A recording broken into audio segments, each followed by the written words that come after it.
Kashmiris on both sides of the line of control and around the world will observe 27th October as a Black Day to send a powerful message to the Indian authorities and the international community that they reject New Delhi's illegal occupation of their homeland.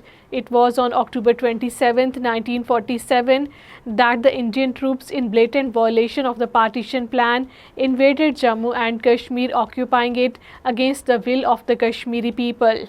27th October will be marked by a complete shutdown in occupied Kashmir.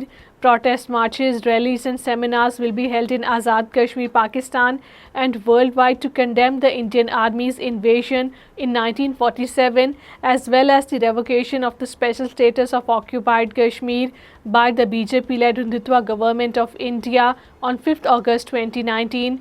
The all-party Hurriyat conference has called for the observance of the shutdown and the Black Day.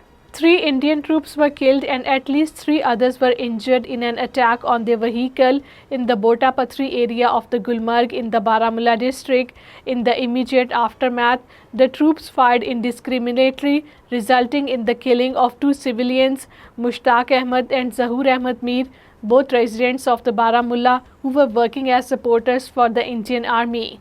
Indian forces personnel are conducting widespread search operations and house raids in various areas of the Patan and Tangmarg in the Baramulla district as well as parts of the Budgam district. The Indian troops have also continued their cordon and search operations for the 6th consecutive day in different locations of the Ganderbal district. Another search operation is underway in the Ramgarh sector of the Samba district. Senior APHC leader Mirwais Umar Farooq, addressing the congregational Friday gathering at the historic Jamia Masjid in Srinagar today, said that the Hurriyat Conference is committed to a peaceful resolution of the Kashmir dispute and will persist in its efforts to achieve its objective. He also expressed profound regret over the continued illegal detention of the Hurriyat leaders.